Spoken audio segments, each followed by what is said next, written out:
Hello, my name is Noriko Dadadians and I'm the Career Services Specialist at Rossier School of Education. In this video, we will go over on how to post a job on connectRossier portal after your account has been approved. So once you have submitted your account, you will receive this email from connectRossier that welcomes you to the connectRossier portal, and it will be addressed to your name and whatever that you've provided once you have submitted your account. And your username would be the same email that this email has been sent to, and it will ask you to reset your password.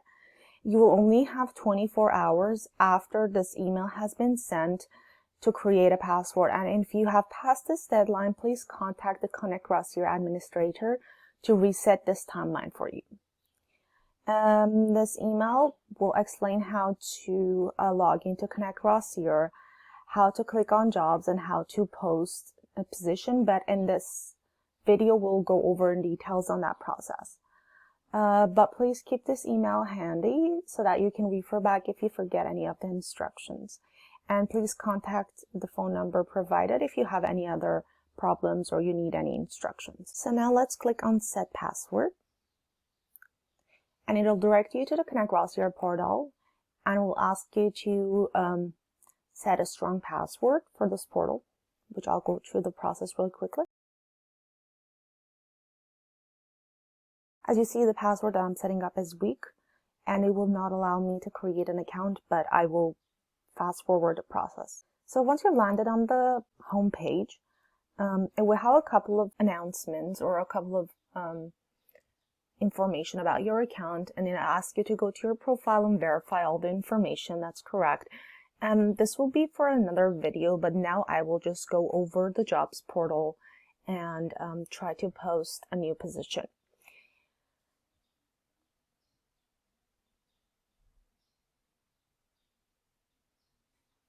So when you scroll down on that page, you'll see a section that says post a position, and you'll have two options. One option will allow you to post to only connectRossier and USD affiliated schools, and that's the option that you want. In another video, I will explain what the other options are. So once you click on that, it takes you to this page on the type of position that you want to post, and this is just a sample position that I have chosen, which would be just a full-time position. And if it's a virtual or not, that's the new feature that we have added. And then you will type the title of the position that you're recruiting for.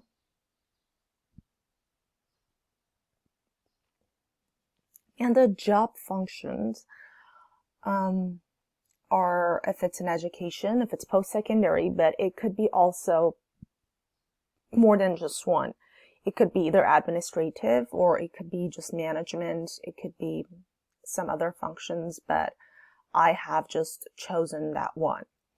So the job description would be everything that's in your job posting that talks a little bit about the organization and what are some of the features that you're looking into for the candidate. And we have a separate section for qualifications, which is not required. So you could technically put all of your job description in that one section, but you can also separate that portion, the qualification portions.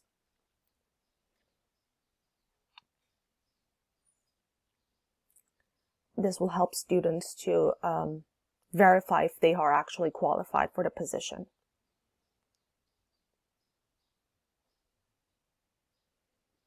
And then the next section, which is also asterisk and required, it asks you how do you want to receive the resumes? Is it through the email that you provided through the system, or it accumulate online and then you can download all of the resumes through the system, or other?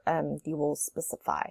And if you choose other, it asks you how you want the candidates to apply.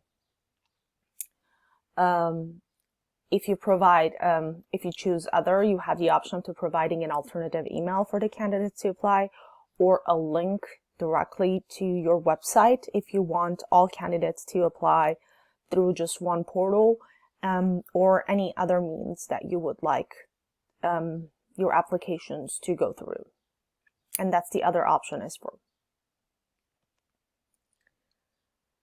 And the default email address for resumes is whatever that you have provided on your application once you created an account.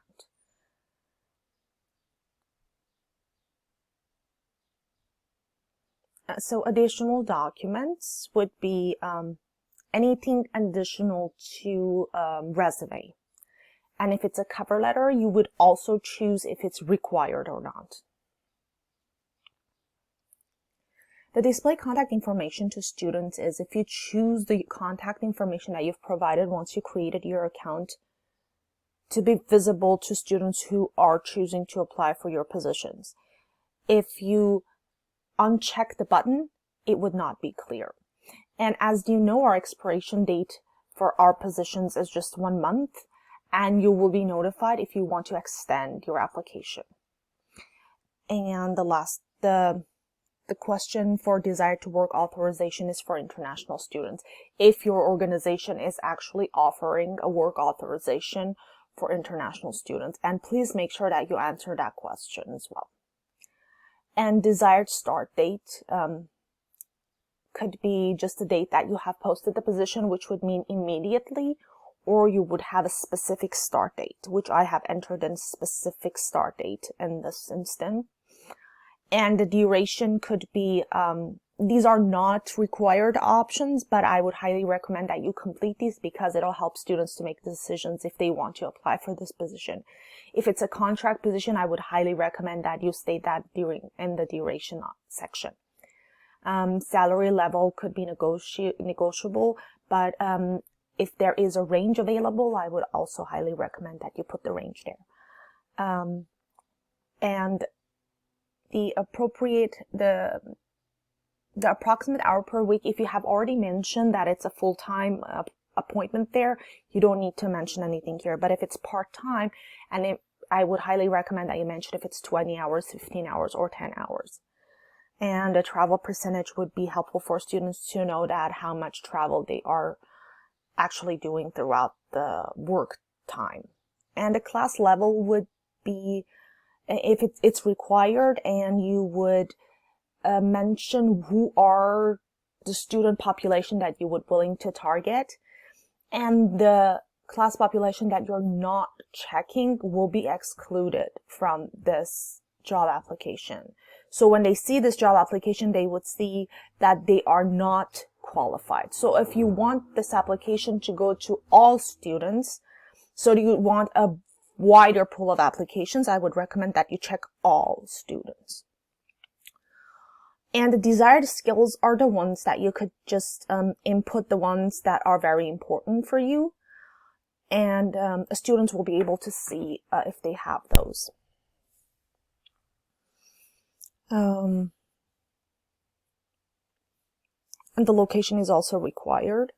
And the desired majors were also, if you only are targeting the Rossier students, I would recommend that you only put the Rossier School of Education.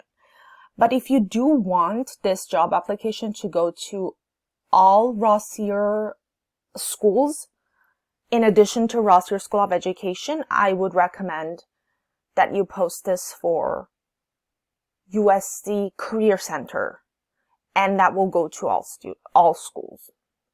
And once you submit, it will ask you to post this to more schools, which you have already put the USC Career Center, so this has gone to all USC schools. And once you go back to your portal, you will see that you have it posted as one active job. Thank you for watching this video, and thank you for considering recruiting from USC Rossier School of Education. If you have any questions, please feel free to contact me at nkodada@usc.edu. Have a great day.